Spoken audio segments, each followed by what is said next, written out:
With your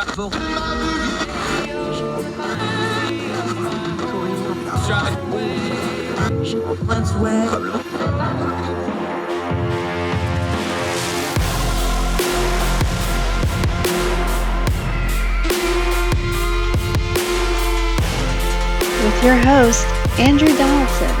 This is Heard Tell. Welcome back to Heard Tell. All right, here's a face we haven't seen in a while. Anxious to hear from her. Sarah Montalbano returns to the show. We actually had her on way back in the old radio show days before the current itineration. Thrilled to talk to her again. She is the Northwest Regional Leader for Young Voices. She's done her schooling over at Montana State. She's written all over the place, Wall Street Journal, Spectator, a bunch of other places. Sarah, great to have you back. How are you? Thank you. I'm doing well. How about you? I'm well. Now, her bailiwick here is Alaska. She does all kinds of research for Alaska Policy Forum. Y'all got a mess up there. Let's start big picture with this thing, though, because here's my thing. Lots of things sound good in theory. Ranked choice voting sounds great on paper. It's worked well in some places. It hasn't worked as well in other places. What's going on in Alaska? Because is the theory matching up with the practical when it comes to ranked choice voting? Definitely not. So we are in the midterm election mess. We got our ranked choice voting in a 2020 ballot initiative that passed by about 1%, which is, 3,000 votes and change.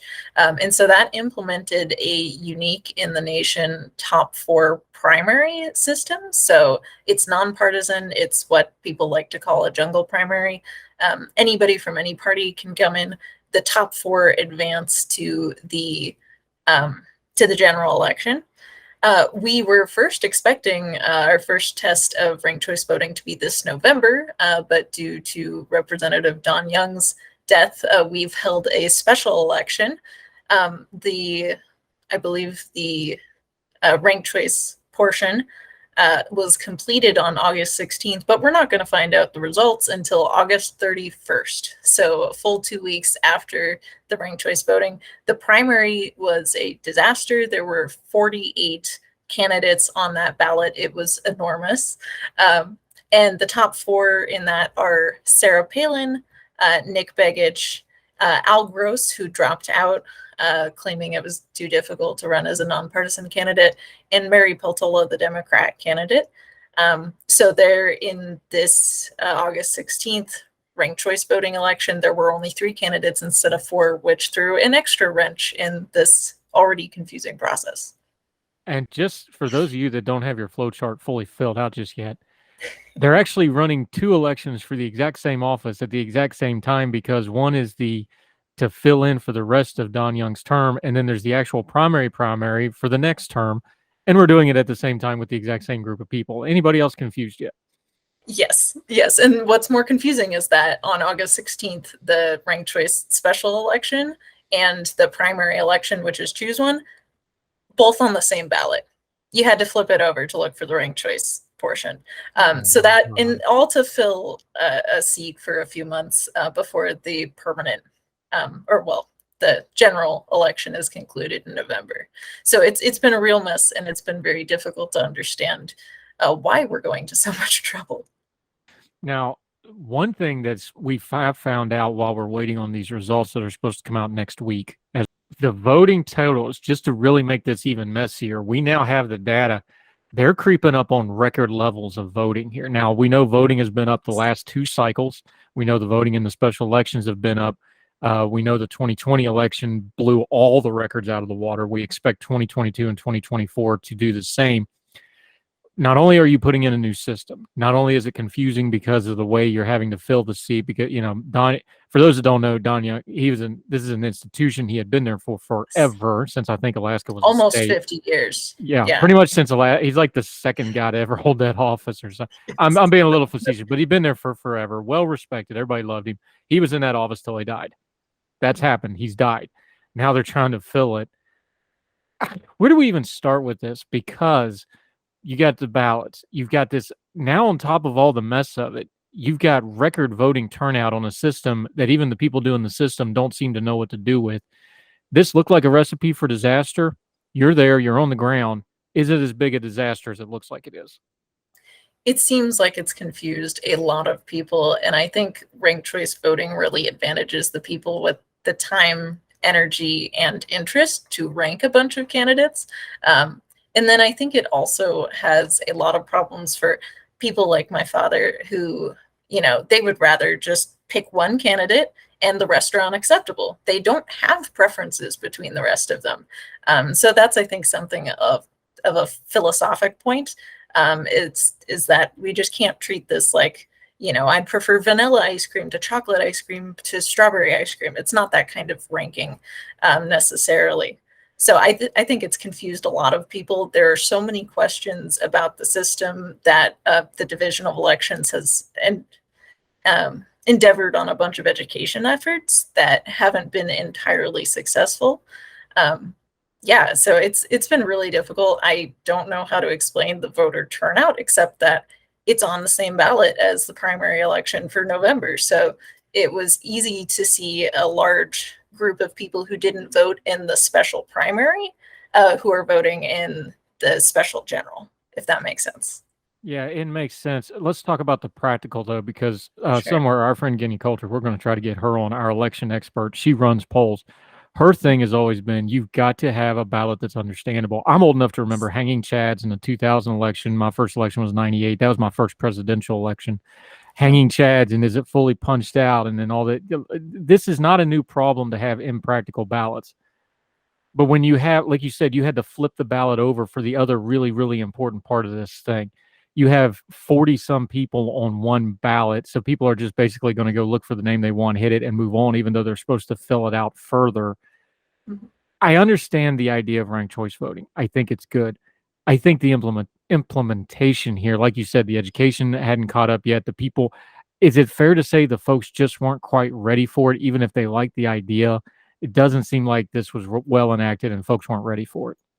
I think so. And I think the fact that the special election came earlier than we were expected, it cut, 3 months off of education time for the Division of Elections. So that's, I think, certainly a factor. Yeah. And I mean, the primary ballots are huge because you get anybody who wants to be on the field throwing their name in and getting, a handful of votes. So asking people to think carefully about each of these candidates is going to be kind of a pipe dream. And people will gravitate towards the people either they've always voted for or that they know are staunch supporters of their party. I don't think it necessarily adds to more choice. It just adds to more paperwork.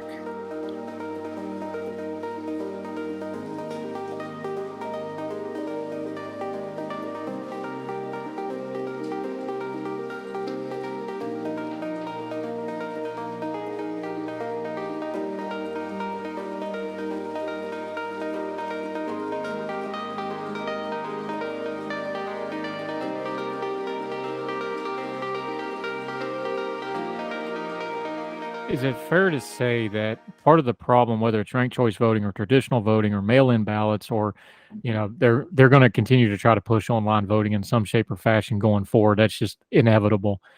No matter what kind of voting you're talking about, isn't it like a lot of policies that if you don't take into account human nature and you don't take into account, the lowest denominator of who's paying attention and who's doing the voting, no matter how great the system is, it's not going to work if you don't plan it that way and you don't have practical ways for folks to execute it. And I think you're seeing that in Alaska here, where you have, geographically a huge state, population-wise, a very concentrated population. This is a place where ranked choice voting probably should work. What should we take away from the fact that it's so far a disaster? That's interesting. I think what we're seeing in Alaska is the fact that a slim majority of voters wanted this system, and I think the rest are feeling very demoralized.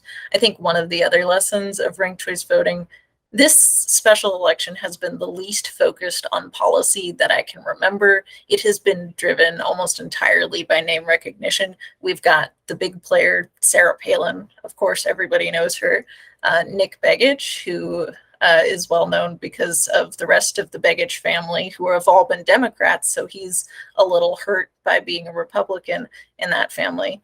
And then Al Gross, who was the third place contender, he was well known from his challenge to Dan Sullivan in 2020. We're not seeing any real debate over policy issues, and we're not seeing the parties internally hash out what their platforms are going to be. If we were in a choose one system, we would have Sarah Palin and Nick Begich duking it out over policy, but that hasn't happened due to ranked choice voting. And you brought it up, so let's just go ahead and talk about the race. Mary Peltola is the beneficiary of the two of them not matching up. But again, it's ranked choice voting, so that whoever you would assume that whoever has Palin 1 would have Nick 2 and vice versa. But Palin's a different character. She was the governor of Alaska. For people that don't remember, she quit and resigned from the governor of Alaska to go and do other things before her term was up. Some time has passed here. It's a different environment now. She's a different kind of candidate than she was when she was John McCain's running mate and the governor of Alaska. Definitely. I know the national narrative. I know what I think from having been there the first rodeo with Sarah Palin. Yes. What do Alaskans actually think about her? Especially Republicans, but because it's still a Republican state in a lot of ways. What do they say about her? What are they thinking about her? Yeah, I had an interesting conversation about this. And before I saw the primary results, I would have said that most Alaskans still have a chip on their shoulder about Sarah Palin because she quit the governorship. Whether that was justified or not, we don't want to have somebody that's going to quit. And that would have been my answer. She got first place in the primary election. And that was really interesting to me. I think Alaskans generally are concerned, though, that she's going to be another MAGA all the way candidate who's not going to do any of the really effective things that Don Young did for the state. Don Young was willing to reach across the aisle and actually bring home pork projects for Alaska.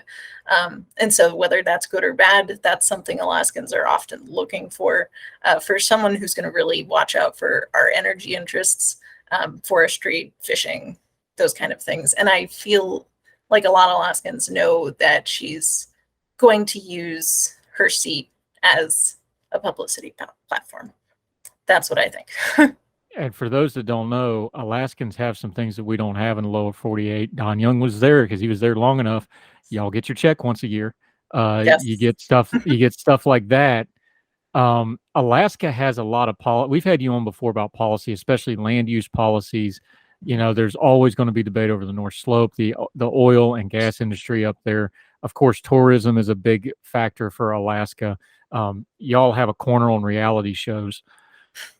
What do you think the lower 48 doesn't get about Alaskans' politics, either the cultural side of politics, because like you said, this has been more of a cultural side election than a policy election, or on the policy side either? What is it that the lower 48, because everybody always says it's just different there. It's just different there. Same thing when I talk about West Virginia. Look, it's different. I can't explain it to you. It's just different.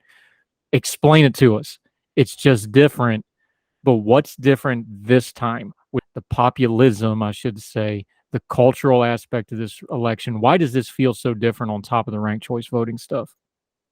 That's an interesting question. I think a lot of it is Alaska's local elections are mostly dominated, local politics in general are dominated by the issue of the permanent fund dividend and what Alaska should do with the nest egg that we've got.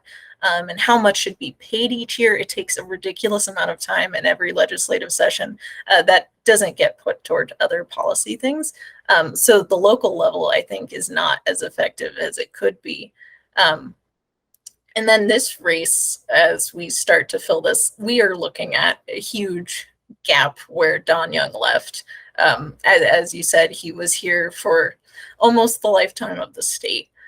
He was Uncle Don, in a lot of ways. So we are looking for someone who can fill that enormous gap that he's left, someone who can kind of continue on in his spirit of trying to be cooperative when possible, because Alaska often gets targeted by environmental groups and environmental policy because we are this epicenter of so many projects, Anwar, the North Slope, the Pebble Mine. There's so many things that affect only Alaskans very intimately that everybody in the nation has an opinion about. Plus, you can see Russia from there, but we'll talk about that some other time. Sarah Montalbano joining us. Going to take a quick break. When we come back, it wasn't just the House race, and it's not just Sarah Palin. Big names, big important races up in Alaska. We'll continue talking about that. Our good friend Sarah Montalbano, our Alaska expert on Heard Tell, continuing right after the break.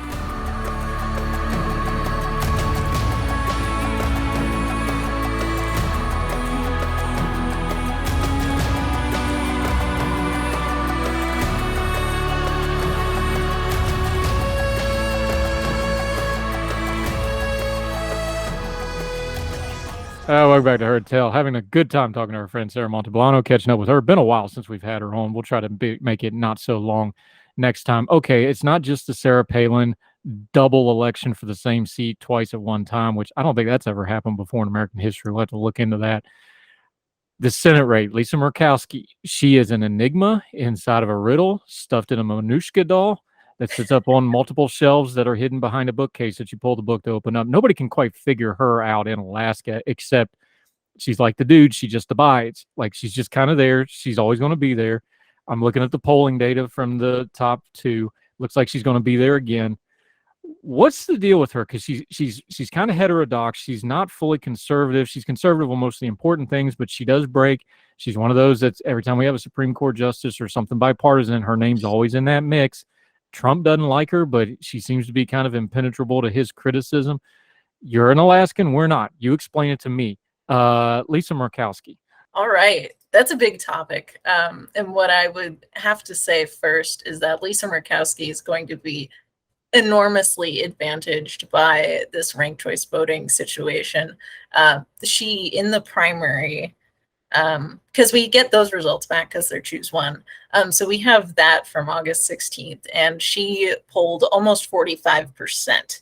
Her nearest challenger is Kelly Tshibaka. I really hope I'm saying that correctly. And she got 39%. She's the challenger that Trump endorsed. And she's, got a really strong following among Republicans. But every Democrat who's going to be voting in the ranked choice election is going to recognize that Murkowski is a really important swing vote for them. And that, if a Democrat doesn't have a chance of winning this entirely through their first choice votes, that they might as well give their second choice to Murkowski. So I think it's pretty inevitable Murkowski is going to stay a fixture in Alaska politics. Now, there was a lot of rumors that if this ranked choice voting hadn't gone through, she may have switched independent to avoid that primary. That was chatter from her own folks, that's not just speculation. You really think this not only bailed her out, but kept her in the Republican Party, perversely enough, like Ray Yane? That kind of ironic, ain't it? Yes.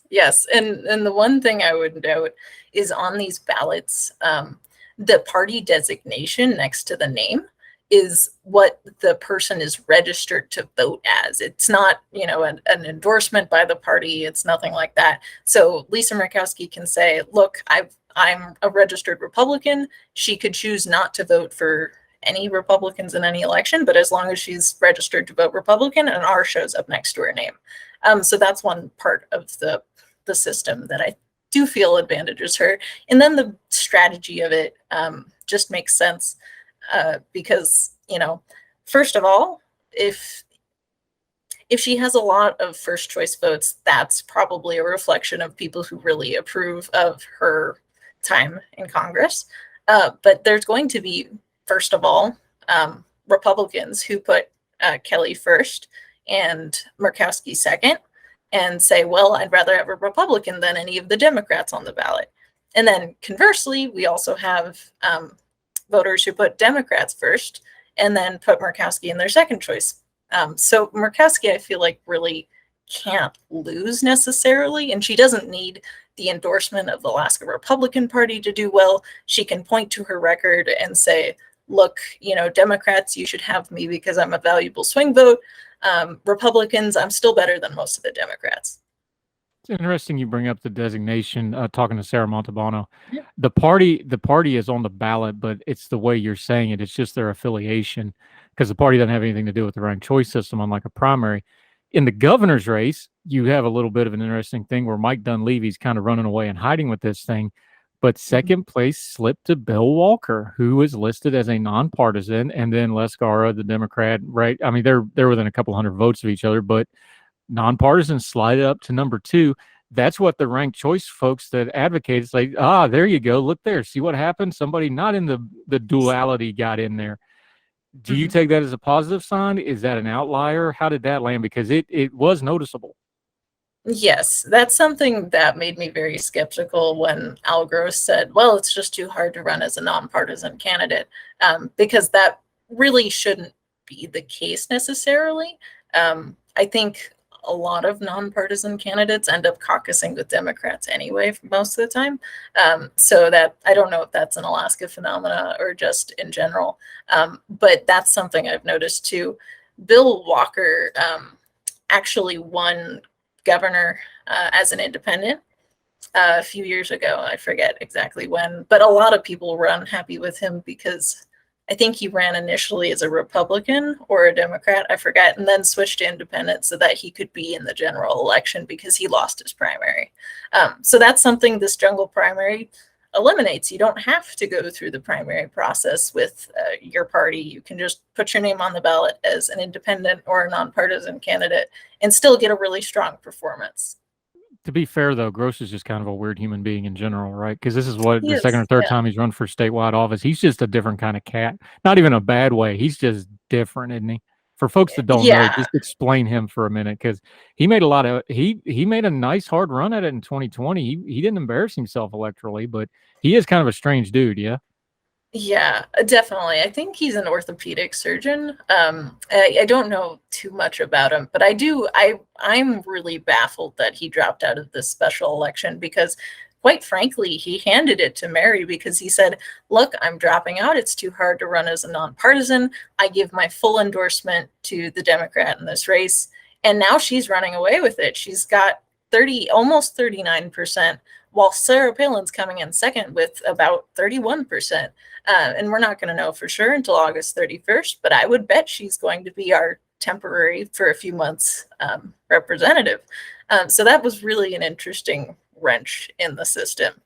And that will be the rare blue flipped seat in this midterm, probably. Let's go back big picture to kind of round this back off. Obviously, Alaska is unique. Obviously, the ranked choice voting is something that's getting pushed in other places. Give us a pros and cons list, because you've been through it. You've actually done it now. You're sitting here waiting. People complain about a couple hours waiting on a call or the next day call. Y'all are waiting 3 weeks almost. Yes. Give me a couple good things and give me a couple bad things from somebody who's actually going through it now. Yeah, a couple bad things come to mind first. Firstly, it's so confusing. I think a lot of people are advantaged by the fact that they have the time, energy, interest, whatever, to look through these massive primary lists and then to really consider their ranking. Another disadvantage of ranked choice voting I see is the potentiality for mistakes, not just, simple things that would happen in any scenario where you forget to witness a ballot or you don't fill in your bubble practically. There are so many ways where you can mess up a ranking and invalidate part of your vote or all of your vote. And then one of the last things I will say, I could go on for a very long time about what I don't think is right with this system. But the last thing I will say is that people who vote the way they always have, by picking their top preference and leaving no other people, they are essentially forfeiting their right to be in an instant runoff, which is what ranked choice voting proponents say. Well, we don't have to do runoff elections if we just have people rank their votes right up front. But people who only put a first choice preference, if that candidate's eliminated, their ballot's exhausted. They don't have any say in the final choice, which is particularly concerning for me. The one thing I do have to say has surprised me are the nonpartisan candidates who are really making it up there. Like you said, I am curious to see how it goes, especially if we get some really unknown nonpartisan candidates, because I think the people we've seen so far have made their fame already in earlier races that were not totally successful, or in early politics like Bill Walker. So we definitely see some nonpartisan candidates where we probably wouldn't have before. Sarah Montalbano, talking a little bit Alaska ranked choice voting. We'll have you back. We'll talk about this when this gets wrapped up. We'll see if Sarah Palin makes a comeback or if that seat really does go blue. It kind of looks that way. Looks like Lisa Murkowski is going to hang around for a while. One thing you can never say about Alaska's politics, it's a lot like the rest of the state. You're never bored. There's always something going on, and there's always going to be a storm in just a minute if you hang around for a second. Exactly. What a wonderful state. Would love to get back up there. Sarah Montalbano, let folks know where they can follow you, what you got going on. You're one of these regional leaders. That makes you real important. I think that ranks you over top of me, actually. I don't know how that happened. But anyway, let folks know where they can follow you and what you have going on in the meantime until we get you back on Heard Tell again. Yeah, so you can find my work on the alaskapolicyforum.org website. I really encourage you to look for me there, or you can find me on Twitter or Facebook. Yep, her Twitter handle is right there on the side of the screen. If you're watching on YouTube, which I know you are because you're subscribed, right? Sarah Montalbano. Yeah, see? That's why she's a regional director. Sarah Montalbano, you do great work, my friend. We'll talk real soon. Thanks for the time. Appreciate it, ma'am. Thank you. Yes, ma'am.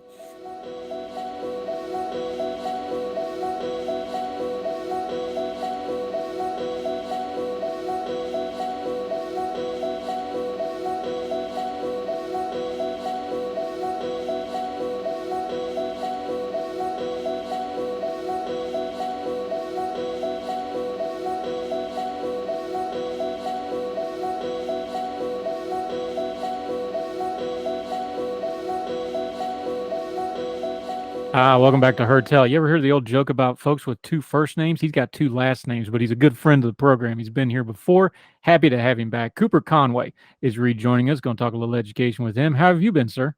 I am doing fantastic, enjoying my summer, and I hope that you are doing the same. I'm glad to be back.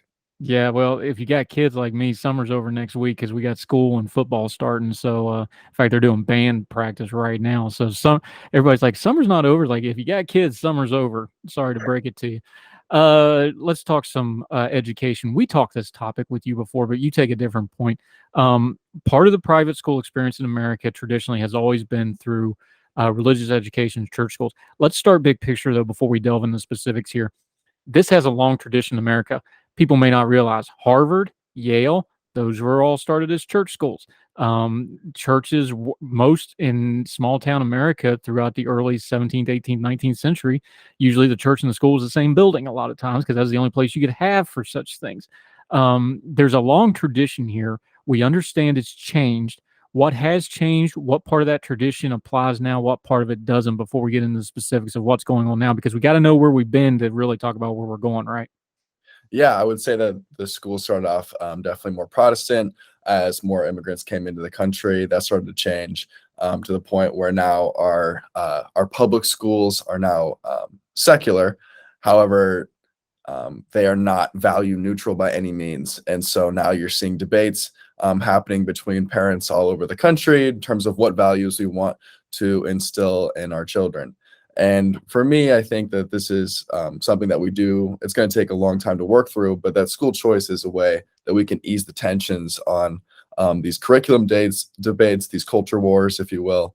And I think that right now the church has an opportunity with recent SCOTUS rulings to step into this space and then into the education sector like they haven't been able to do in a long time and help out some families. Now, let's do some nomenclature real quick for folks because you said the church. The problem with is even among, let's even take a small slice, just say conservative evangelical voters, because that's kind of what we're dealing with here, right? Yeah, even amongst that, you're talking dozens of denominations. You're talking about, untold amount of different traditions when it comes to schooling, traditions, standards of dress, standards of worship. This is not a monolith, even though they kind of vote together as a group and they have shared values. go through the nomenclature real quick, especially for the Protestants, because, Catholic school is probably pretty much a Catholic school. Jewish school is going to be pretty uniform, although you have ultra Orthodox and things like this. I'm sure our Muslim friends have the same problems. But you can't just say the church, can you? Because it gets even more complicated just doing that, doesn't it? Yeah, we could go into the different intricacies of the belief system of the I guess you could say Christian right. That could be a whole nother podcast. We could make a movie or a book. We could write a book on it if you really want to. I'm just going to say the church generally can step up. It doesn't matter. I'm fine with whatever those beliefs may be. Say it's like you said, a Jewish school or a Catholic school, Protestant, evangelical, whatever that may be. I think there's a newfound opportunity because of the different types of schooling that's being created because of the pandemic, where before we would have thought of private schools as just kind of like a public school, but with some kind of religious values. But now we have the opportunity to use the churches can step into the sector and create micro schools or learning pods or help with hybrid homeschooling and using some of their some of the help that they have in that community to help the children in that community in their church or even outside of their church as well. Now, we saw some of this. You brought up the pandemic. Nothing happens in a vacuum. It happens in a sequence. Education forever changed during the pandemic. I don't think people realize this yet because not just the parents, the students got taught something. They got taught their cogs in a wheel now. We saw a lot of this, people trying pods, people trying micro schools, people trying different things. We know from the numbers, private schools, religious and otherwise, the enrollments went up in a lot of areas. We've got a little bit of space now. Has those trends continued, or do you think they've eased off? And do you think the issues raised during COVID are continuing, or are they starting to abate a little bit? Yeah, those trends are really continuing. I'm not for sure the numbers in terms of private religious schools particularly, but I can tell you right now that a lot of public schools, especially inner city public schools, are having their enrollment decline at a rapid pace. And I think this isn't necessarily, it's just because parents, for the first time because of the pandemic, have seen that there's other options that they can take advantage of. And people do really like their public schools. Gallup has been doing polling for the past 2 decades on how parents feel about their eldest child's education. And those numbers have never dipped below 67% in terms of their satisfaction, which is really high numbers. And even EdChoice had a recent poll where it said, if the money and the travel wasn't an issue, what would be your first choice? And parents still chose public schools pretty overwhelmingly as their first choice at like 41%. Then private schools was around 30 to 40% as well. And it kind of just went down the line with the different types of education models that are now available. However, parents do know that those other education options are available. And so they're going to continue to try and take advantage of those, especially if they feel like their child isn't being served to their highest capabilities in the public school. Cooper Conway joining us, talking a little education as he is wont to do when he makes appearances. Let's be real here, okay? Part of what happened during the pandemic was, and this is both a slam and a cautionary tale. Let's just be honest. This is the first time a lot of parents paid attention to what their kids were doing in schools because they're online. So now all of a sudden they can see the teachers, they can see the curriculum. They're actually got it in their face and they've got to deal with it. That's to their shame if they weren't involved before that, but it is what it is. That's the first time that a lot of parents really saw what was going on in schools. That's an enormous factor in the things you just talked about, though, isn't it? That it's just the awareness changed, the information level changed, and that's what's driving a lot of this reaction, isn't it? It is it's a factor. It's so large. I don't even think I can understate it if I tried. And I want to tell you, the first time that I really saw this happen was I was interning for a local think tank in Oregon at the beginning of 2020. And Oregon's governor shut down the public schools and said that the public schools will transition to an online format. However, the public schools had a little bit of trouble transitioning, while the online public charter schools already had the infrastructure in place. And so many parents immediately transferred over into these online public charter schools. However, there's this arbitrary cap where only 3% of the students per district can transfer into these schools, right? And so a lot of families hit the cap and they realized they couldn't get into these schools. And so they sent letters to their state legislature trying to overturn this cap to allow their children to be able to go to school with some type of online infrastructure available instead of just kind of twiddling their thumbs at home, if you will. And it took only one letter from the teachers union to really just shut down this idea. The parents weren't able to transfer their students into public online charter schools that are free, open, and available to all. And I know that online schooling isn't the answer for most children, but it was still something. It was something compared to nothing that they were being offered at the moment. And so parents said, well, maybe we are just kind of a number. And they started saying that the public schools may not be on their side as they previously thought they were. Here's the argument that you're going to hear pushed against this. I know you've dealt with this because I've seen you do other media where you feel this, but we need to address it because it's a fair point to make. Yeah. The argument that comes from the education folks that are very pro-public school, and by the way, I'm not anti-public school. I just want them to be better. And if you love something, you hold it accountable. We need accountability in public school. The argument is whether it's a charter school, public or private, or a private church school, the enrollments are dropping. Funding is tied to enrollment. So every time they drop an enrollment, public schools lose funding. So vis-a-vis, every time somebody goes to these charter schools, we're hurting the public schools. That's the argument. There is validity to the argument, but how do we address that if you're going to be for school choice? Yeah. Well, if you're for school choice, you should always ask the question, school choice shouldn't be a problem for any public school at all if the public school is serving that child perfectly, right? And the child doesn't think that there's a better option out there. However, we have introduced competition into the market. And so if a parent and a parent and guardian of the child thinks that there's a better option, they're going to take it. However, once these private school choice programs are put into place, in 25 of 28 studies, the public school students' test scores actually go up because of the competition, is what is theorized. Also, the students who are able to access these private school choice programs, their test scores go up. But we know that that test scores aren't necessarily the only thing that parents are looking for.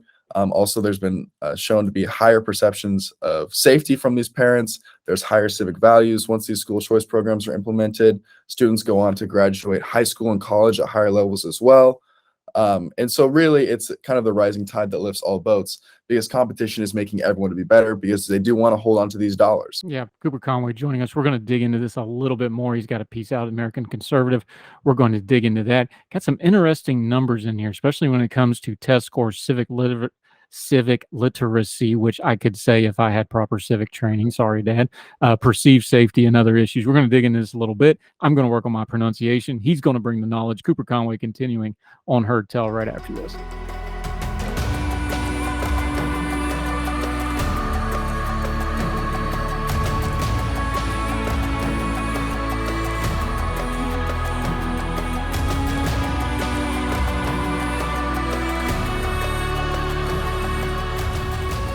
Back to Heard Tell. Cooper Conway joining us, having a great conversation offline. We had to hit the record button, get back online because I enjoy talking to my friend. All right, there's some specifics into education we just have to deal with here.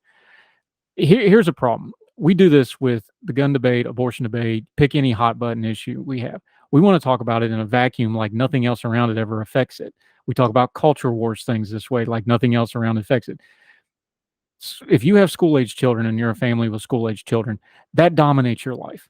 Like everything in your life revolves around your school-age children. It just does, if you're a halfway decent parent anyway. Here's the problem, and you touch on it. When you're dealing with things like test scores, you're dealing with things like educational attainment, you're dealing with things like school safety, amount of effects and social things that go into them that doesn't actually show up on a test score or a funding spreadsheet. How do we have a better big picture view of these things? Because I think part of the problem with school choice is we start pitting people against each other that really shouldn't be against each other because they can't get the bigger picture that they're not adversaries at all. Is that a fair way to frame this? Because I think we put these down in the silo holes and then we just want to shoot intercontinental ballistic missiles at each other like the Russians and the US back in the Cold War, and it's mutually assured destruction and there's nothing in the middle. There's a lot of middle here, isn't there? Yeah, there is a lot of middle. The thing about school choice is that it's wildly popular. The polling on it recently has been around 70%, and that crosses partisan, racial, and ethnic lines. But the thing is, they're also, teachers unions, I should say, are seen as kind of this adversarial force against the school choice movement. But the teachers themselves, we are on the side of. I come from My dad was a private school teacher and a public school teacher. My grandparents were public school teachers. And so really we're trying to create this broad coalition that is able to advance an education reform that should, that's not a panacea, it's not a silver bullet, but it should have substantial increases for the individual child. And that's what we're going for, because not every school is going to be perfect for a kid. And the one size fits all approach that we've been taking with the public school system just hasn't been working out as well as we thought it would. We have increased funding by 150% since 1960 per pupil, adjusted for inflation, but our test scores have pretty much flatlined. And so it's time to see maybe we can do something different here while still supporting families, students, and the teachers as well as one whole community. Because that's kind of the thing with school choice, is that I see it as a pro-family policy, because you're putting the parents in charge of an education that is their child. And parents know their child best, as you mentioned. And also they know like what teachers are going to break through and kind of ignite that spark for the learning that they hope to see for their child to find their passion.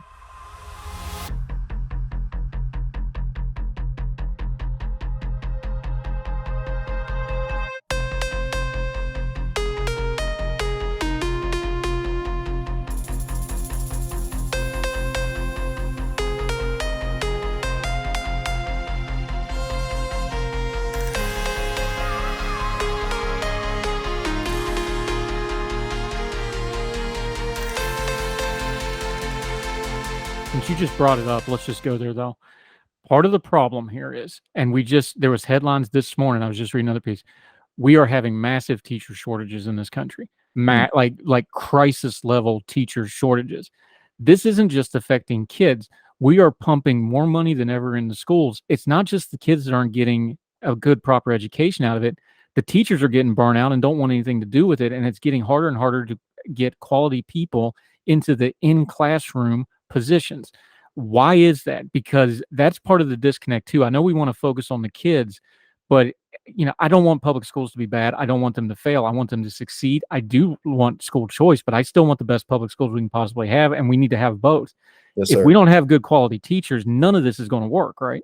Yeah, exactly. And the reason that we're not going to be able to have access to high quality teachers, or there's a lot of teachers leaving the profession right now, there's various reasons. One of those reasons that I can think of off the top of my head is that we have increased this funding. I know EdChoice did a study called Back to the Staffing Surge by Marty Lucan, I believe, and they showed that our increase in spending from 1992 to 2016 was about 27%, but teacher salaries actually got cut 2%. And so the money that we're putting into the system is never actually reaching the teacher or the student. Instead, it's going into other administrative roles that don't directly affect the student's learning. And teachers, while I think they deserve to be valued, I think EdChoice, or school choice for that matter, is actually a better way to value their time and their expertise. Think of Arizona, for example. They just created this universally expanded education savings account. For those who don't know, an ESA is kind of like a voucher program, but it allows parents to use it on not only private school tuition, but also other online curriculum resources, special needs therapies, basically any private education expense under the sun. However, this also takes out the middleman. So say a teacher in your local neighborhood wants to teach 10 or so kids, they're getting $70,000, and they can spend the money on some of the books and resources and still get paid a really great wage with probably a smaller class size than what they're having to deal with in the local public school. Different states have different scholarship programs. If you stay in state, you can go to a state school. There's programs like this, but it seems like we want to put more barriers to these types of programs than we want to lower barriers and get more kids in them. It almost feels like the system is working against itself, even with its stated goal. I think that's where people's frustration comes through. I think that's where some of the teachers' frustration comes through. And I know it's to be fair to them, although we bash them a lot, I know it's a frustration that legislators and Congress people have in trying to work on the system. Yes, exactly. And the thing is that one of the saddest parts is that who this affects most is going to be lower income families and their children, because higher income families and their children are able to make a school choice, if you will, just by buying a house, because they're going to be assigned to the nicest public school if they have a house that is in a wealthier neighborhood, while families who can't afford it are going to be assigned to this failing public school that's not only failed them, but it's probably failed their parents and their grandparents for decades now. And so the families that are able to have access to the nicest public school are also going to be able to have access to private schools, because lower income families can't pay twice for their public school education and their private school. It's just too tough. It's a tough burden on any family, for that matter, to pay twice for both a public school and a private school tuition. So why don't we take down this barrier and open up this opportunity and level the playing field for these lower income families?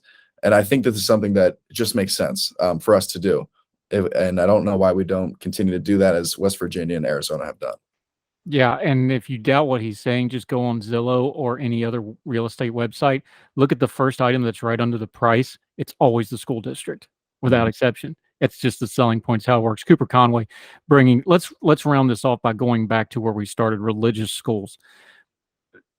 We did a piece on this show a while back where they argued that things like freedom of the press and religion actually have to go together, because those are the institutional bulwarks of a stable country. The freedom to worship how you want to, and a press that can hold people accountable.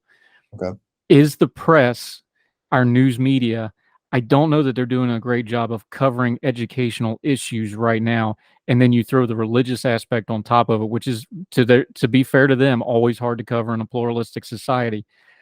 Is the debate and the discourse and the news media coverage of religious schools just not where it needs to be to have a fair hearing for people? I'm not talking about the persecution people talk about online just because somebody doesn't like their view, but I do think we need to change how this conversation is being had.